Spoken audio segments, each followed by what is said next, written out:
우리가 지난 시간에는 마태복음에 대해서 우리가 좀 살폈습니다. 신약은 지난주 잠깐 복습을 하면 신약 성경은 몇 권이라 했죠? 27권이죠.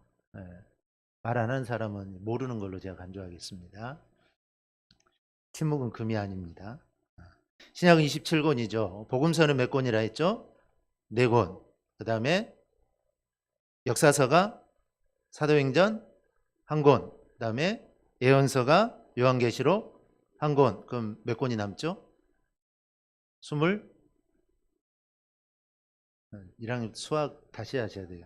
21권이 남죠. 21권은 서신서다.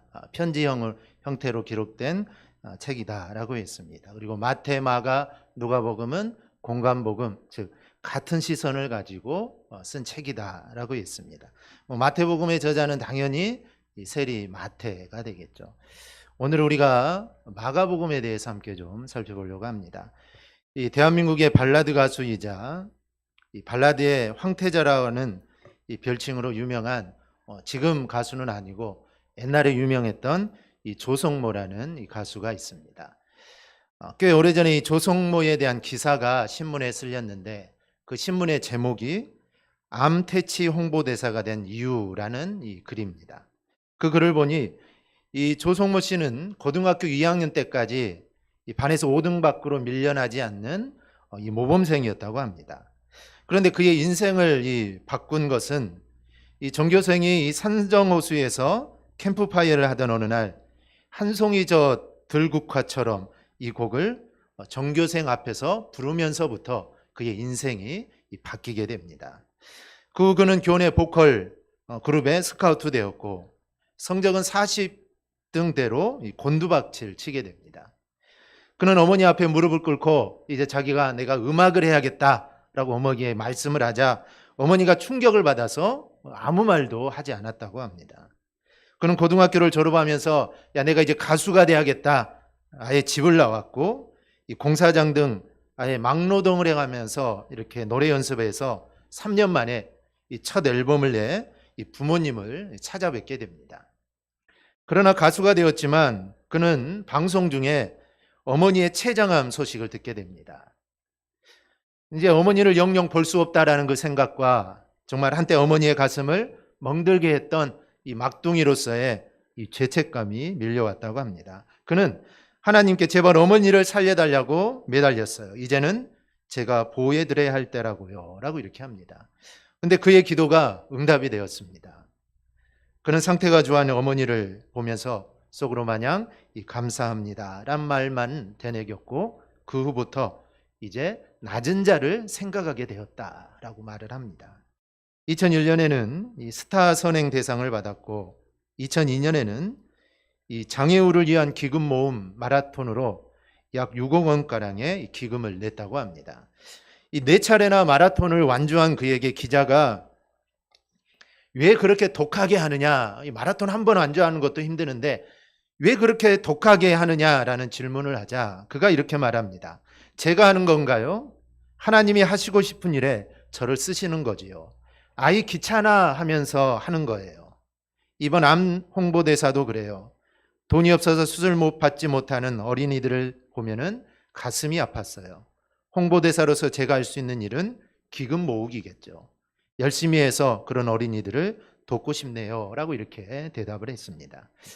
그는 말하기를 그가 평범하게 이 평범한 공부만 해서 평탄한 삶을 살았다면 이런 일은 자기는 꿈도 꾸지 못했을 거다라고 말을 합니다.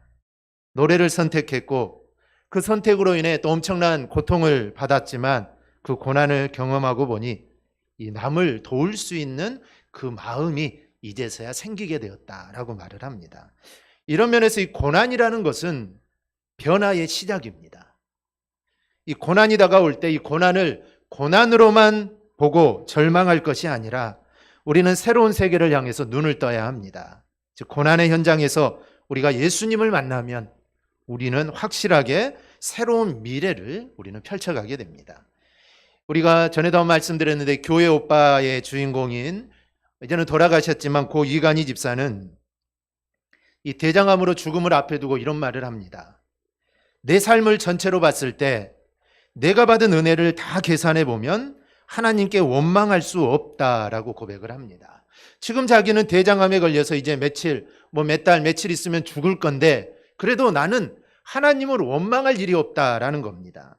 하나님께 나에게 주신 것, 그리고 하나님이 나에게 뺏어가신 것, 이것을 잘 계산해 보면 결국은 이 플러스라는 겁니다. 그래서 그는 하나님을 원망할 수 없다. 나에게 이런 정말 고통을 나에게 주셨지만 나는 하나님을 원망할 수 없다는 겁니다. 그에게 고난은 고난으로 끝나지 않고 그 고난을 통해 이제 하나님을 제대로 바라보게 되었습니다. 그러니 그 고난은 그에게 어찌 보면 복이라고 할 수가 있습니다.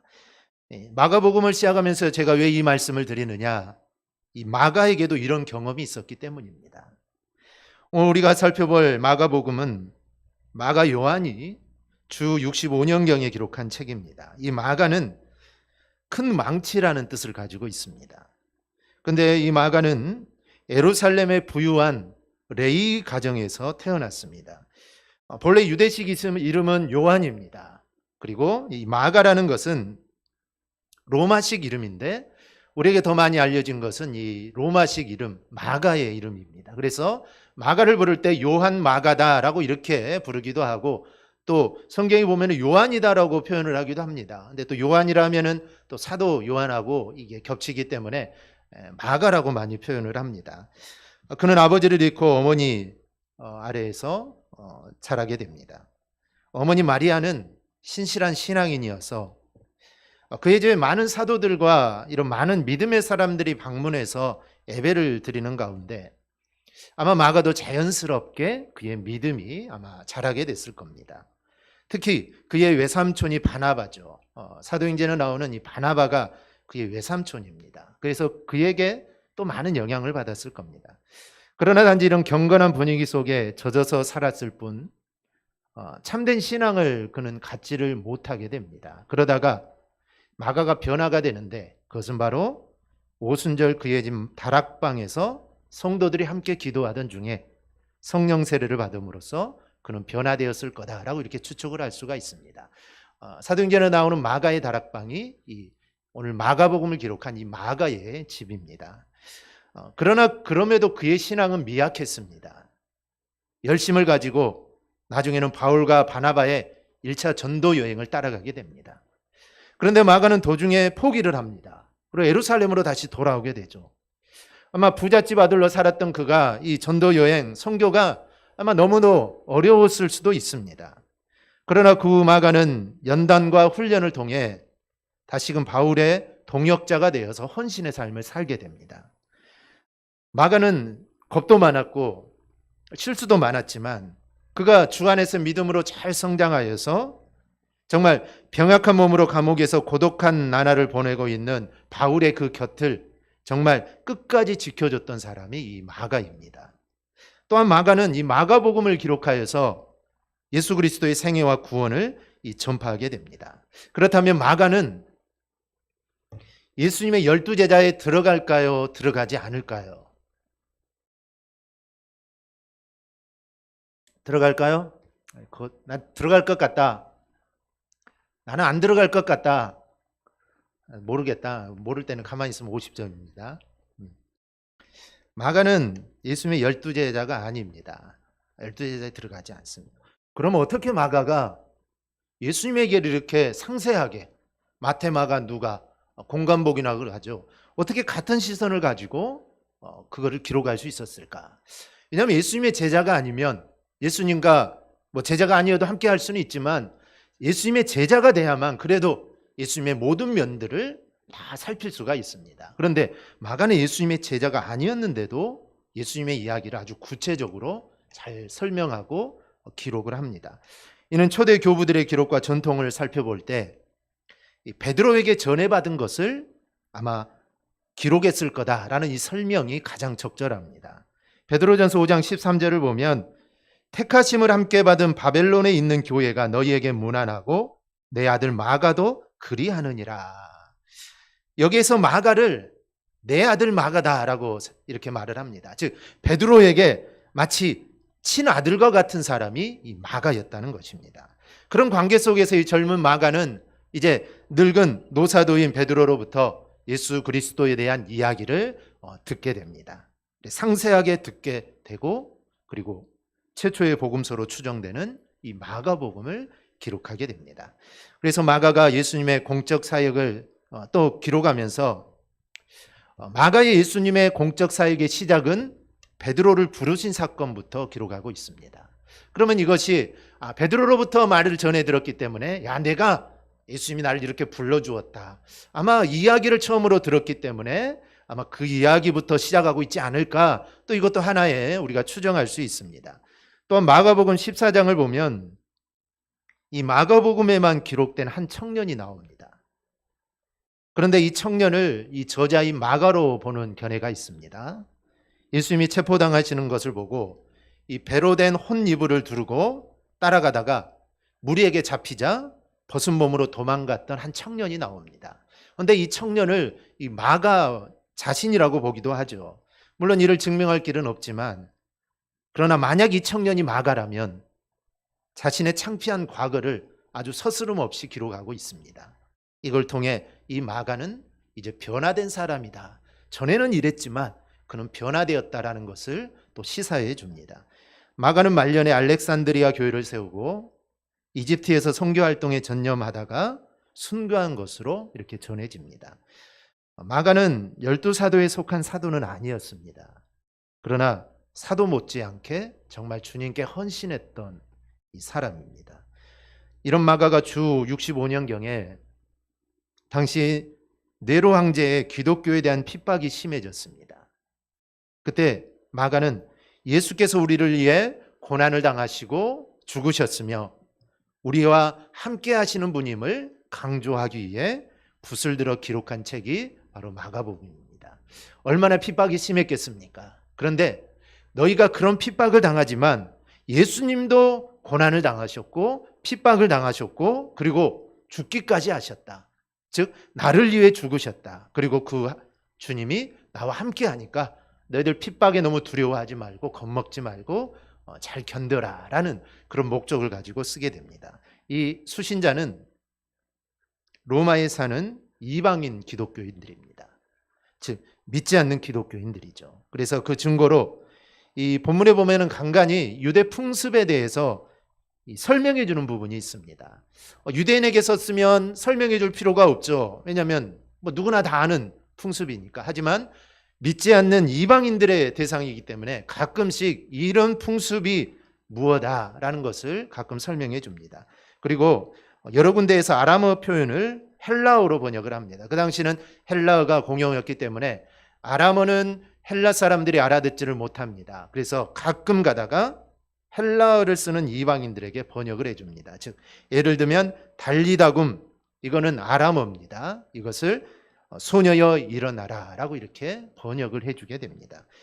우리가 지난 시간을 통해 마태복음은 왕으로 오신 예수님에게 초점을 맞췄습니다. 그래서 예수님은 다윗의 후손, 즉 왕족이다, 왕으로 이 땅에 오셨다라는 것을 강조하면은 마가복음은 왕으로 오신 예수님이 아니라 고난당하시는 예수님에게 초점을 맞춥니다. 그래서 너희가 핍박을 받고 있는 지금 그리스도인들에게 정말 너희와 마찬가지로 고난당하신 그 주님을 이야기함으로 그들에게 그 믿음을 굳건하게 해주기 위해서 이 마가복음을 쓰게 됩니다. 이 마가복음의 구절을 보면 마가복음은 좀 짧죠. 16장까지 되어 있습니다. 1장에서 9장은 갈릴리에서 사역을 기록하고 10장은 유대 사역, 11장에서 13장까지는 예루살렘 사역, 그리고 14장부터 16장까지는 십자가 사역이 기록되어 있습니다. 이 첫 부분 1장에서 9장까지는 예수님이 이제 세례 요한에게 세례를 받으시고, 그리고 특히 1장에서 9장에서는 많은 귀신을 쫓아내고 병자를 고치는 내용들이 기록되어 있습니다. 그러나 이런 것을 보면서도 그 당시 바리새인들이나 서기관, 제사장들은 예수님을 핍박합니다. 핍박하죠. 즉 수많은 기적과 수많은 이적을 받는데도 그들은 주님을 핍박합니다. 사도 바울은 고린도전서 1장 22절에서 이렇게 말합니다. 유대인은 표적을 구하고 헬라인은 지혜를 찾으나. 유대인은 무엇을 구한다고 하죠? 표적을 구합니다. 신기한 거, 그런 것들을 유대인들은 바라고 있습니다. 그런데 예수님은 수많은 기적과 수많은 이적을 베풀었습니다. 즉 유대인들이 표적을 구하니까 그래 내가 표적 한번 보여주겠다, 기적 한번 보여주겠다 많이 보여줬는데 그런데도 그들은 믿지 않았습니다. 왜 그들이 믿지 않았을까요? 그 표적과 기사는 자기들이 바라는 것이 아닙니다. 병자들을 고쳐주는 거 이거 그들이 바라는 기적이 아니죠. 그렇기 때문에 그들은 예수님을 믿지 않은 것입니다. 즉 신앙의 기준이 자기 자신인 겁니다. 평생 농사를 지으며 산 어느 집사님이 있었습니다. 그분에게 대학을 다니는 아들이 있었는데 이 방학을 맞이해서 그 아들이 집에 왔습니다. 이 집사님이 야 이번에 우리 아들에게 내가 밭 가는 법을 좀 가르쳐 줘야겠다 이렇게 말을 합니다. 그리고 야 밭을 갈 때는 바닥을 볼지 말고 기준을 정하고 그 기준만 바라보고 가면은 아주 똑바르게 갈 수 있다라고 이렇게 알려줍니다. 그리고 한참 있다 와보니 이 밭고랑이 삐뚤빼뚤해졌습니다. 그래서 어머니가 야 기준을 대체 뭘로 잡았기에 이렇게 골이 이렇게 삐뚤빼뚤하냐라고 물었더니 이 아들이 저 밭둑에 매여 있는 염소를 기준으로 삼았습니다. 염소는 가만히 있지 못합니다. 왔다 갔다 그러죠. 그러니 밭고랑이 삐뚤빠뚤할 수밖에 없었다는 것이죠. 기준을 무엇으로 삼느냐 이게 정말 중요합니다. 여러분 신앙의 기준이 무엇입니까? 요즘은 세상이 참 빠르게 변합니다. 그래서 세상만 빠르게 변하는 것이 아니라 교회도 참 많이 변하고 있습니다. 교회뿐 아니라 우리의 신앙의 기준도 많이 변하고 있다는 겁니다. 세상의 법도 변하고 윤리, 상식, 의식구조 세월이 지나면 정말 옛날에는 도저히 안 되는 것들도 지금은 서스름없이 행하는 이 많이 변합니다. 세상은 계속해서 변화를 거듭합니다. 그런데 절대로 변하지 않는 것이 있는데 그것이 바로 하나님의 말씀입니다. 하나님의 말씀은 절대 변하지 않습니다. 앞으로 100년, 1000년, 아니 10,000년이 지나도 이 하나님의 말씀은 절대로 변하지 않습니다. 우리는 기억해야 됩니다. 신앙의 기준은 내가 아닙니다. 신앙의 기준은 말씀이고 주님입니다. 만약에 내가 기준이면 그건 나의 종교죠. 그건 이단입니다. 내가 주인입니다. 그런데 우리가 믿음 생활하면서 이런 실수를 범할 때가 얼마나 많은지 우리는 내 자신을 늘 살펴야 합니다. 다음 두 번째 부분이 10장은 유대 사역인데요. 이 10장에서 눈에 띄는 것은 이혼에 대한 것입니다. 구약성경 율법을 보면 당시에 이혼을 하려면 모세의 말대로 이혼 증서를 써주면 됩니다. 그래서 사람들이 모세가 이혼 증서를 써주면 이혼할 수 있다라고 해서 사람들이 이것을 악용해서 많은 사람들이 이혼을 쉽게 생각한 겁니다. 모세가 이혼 증서를 써주라는 것은 야 너희들 이혼하고 싶으면 그냥 이혼 증서 써주면 이혼할 수 있다 그게 아니죠. 모세가 말한 것은 그게 아닙니다. 먼저 기준되는 것은 가정을 지키는 것이죠. 주님이 이렇게 말합니다. 6장 9절을 보면 6절부터 9절을 보면 창세 때로부터 사람을 남자와 여자로 지으셨으니 이러므로 사람이 그 부모를 떠나서 그들이 한 몸이 될지라 이러한즉 이제 둘이 아니요 한 몸이니 그러므로 하나님이 짝지어 주신 것을 사람이 나누지 못할지니라. 이것이 성경이 우리에게 주는 결혼에 대한 지침서입니다. 결혼을 지키라, 가정을 지키라. 그것이 하나님의 뜻입니다. 우리가 지난주 살폈듯이 우리가 수요예배 때 좀 살펴보았죠. 우리가 하나님께 달라 계속 하면은 하나님이 주실 때가 있습니다. 그런데 하나님이 주시는 것은 그것은 은혜가 아니라 그건 하나님의 심판이다라고 했습니다. 이스라엘 백성들이 하나님께 왕을 달라고 합니다. 사무엘도 늙었고 이제 사무엘의 아들들도 불법을 행하니까 이스라엘 사람들이 이럴 거면 우리에게 왕을 달라. 하나님이 안 된다 했습니다. 아니다. 줄 수 없다. 그래도 이스라엘 사람들은 계속 달라 합니다. 야 너희들 왕이 생기면 이런 일이 있다. 너희들 소중한 거 왕에게 다 줘야 되고 너희 아들 딸들 궁에 가서 왕을 잘 보살펴야 되고 과일이 나면은 왕에게 또 얼마를 줘야 되고 너희들 군사로 가서 전쟁터도 나가야 되고 야 이런 일이 있는데 그래도 주랴. 이스라엘 백성이 그래도 달라는 겁니다. 그러니 하나님이 마지못해 주셨습니다. 이거는 허락이 아니라고 했죠. 이거는 하나님의 심판입니다. 마찬가지입니다. 모세가 이혼 증서를 써주고 너희들 이혼해라, 이 말은 이혼을 쉽게 생각하라는 것이 아니라 그들이 계속해서 어떻게 해야 됩니까? 어떻게 해야 됩니까? 그렇게 이야기하니까 그러면 정말 너희가 정말 그러면 이렇게라고 해서 해라. 모세가 이렇게 한 겁니다. 그런데 그들은 그것을 쉽게 생각하고 이혼하고 싶으면 이혼 증서만 써서 주면서 야, 모세가 이렇게 말했으니까 야, 우리 이혼하자. 이렇게 그들이 너무 쉽게 생각을 한 겁니다. 그래서 주님이 오늘 말씀을 하신 것이죠. 결혼을 지키라, 가정을 지키라라는 것입니다. 그리고 세 번째 부분인 11장에서 14장까지는 예루살렘 사역입니다. 이것은 십자가를 앞두고 마지막으로 예루살렘에서 하신 일들입니다. 특히 이 부분에서는 외식하는 제사장들 그리고 바리새인들을 책망하기 위해서 악한 농부 비유를 말씀합니다. 즉 주님은 고난받는 종으로 섬기려고 오셨는데 당시 종교 지도자들은 섬김보다는 누림에 익숙했습니다. 그래서 주님이 그것을 책망하는 겁니다. 이것은 우리에게도 큰 교훈을 줍니다. 즉 섬기라는 것이고 우리 모두는 섬기는 종이 되라는 겁니다. 우리는 다 섬김을 받으려고만 합니다. 그런데 바로 이게 문제입니다. 마지막으로 12장에서 14장은 십자가 사역입니다.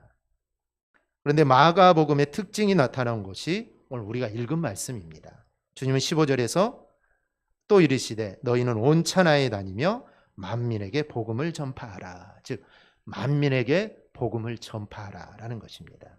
그런데 복음을 전하는 것이 참 어렵습니다.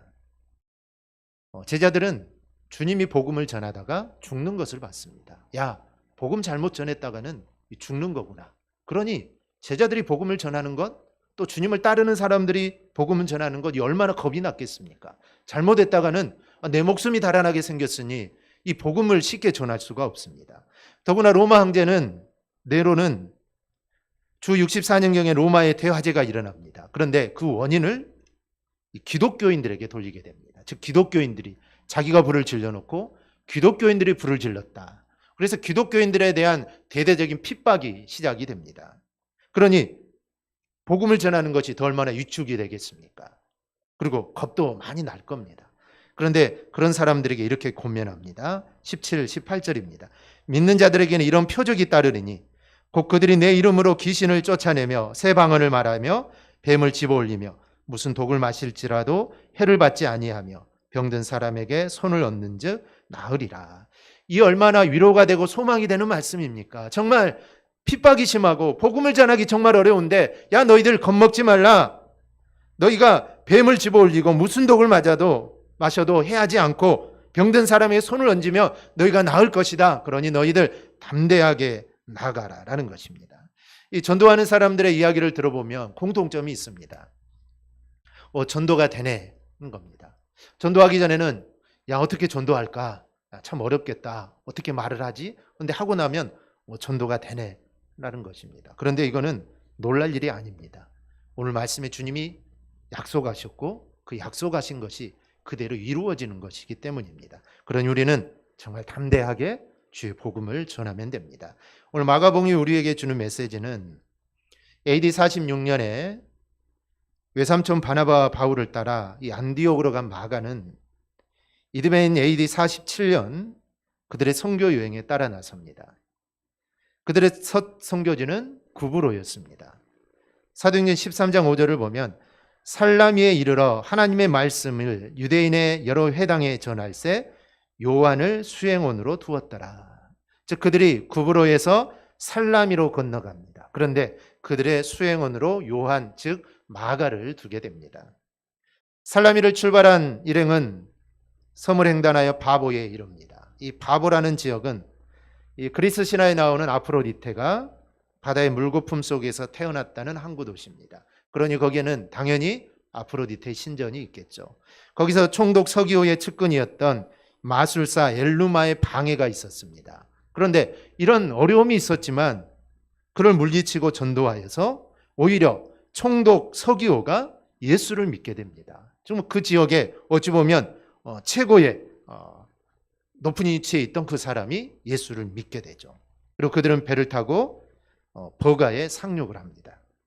그런데 버가에서 마가는 그들과 헤어져서 예루살렘으로 돌아갑니다. 사도행전 13장 13절입니다. 바울과 및 동행하는 사람들이 바보에서 배 타고 밤빌리아에 있는 버가에 이르니 요한은 그들에게서 떠나 예루살렘으로 돌아가고. 왜 마가는 예루살렘으로 돌아갔을까요? 처음에 이야기했지만 전도 여행이 매우 힘들었기 때문에 돌아갔을 수도 있습니다. 부자 청년으로 살았던 그가 이 전도 여행이라는 것이 쉬운 일이 아니죠. 얼마나 많이 걷습니까? 또 얼마나 핍박이 많습니까? 죽을 위협도 넘겨야 되고. 아마 그런 것들을 힘들었기 때문이다라고 말할 수도 있습니다. 그런데 이 사도행전의 기록으로 보면 살라미에서 바복까지는 큰 박해가 없었습니다. 즉 오히려 비교적 순조로운 편이었습니다. 전도가 어렵지 않았습니다. 박해하는 사람들도 별로 없었고. 그런데 하지만 이제 앞으로의 여정이 걱정되어서 아마 마가가 도망갔을 거다라고 이렇게 보기도 합니다. 버가에서는 이제 비시디아 산지를 넘어야 되는데 그곳은 가끔 산적이 충무라는 곳이기도 합니다.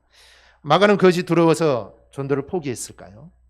물론 정확한 이유는 알 수 없지만 어쨌든 이 이유로 인해 바울과 바나바가 다투게 되고 데려가자, 데려가지 말자.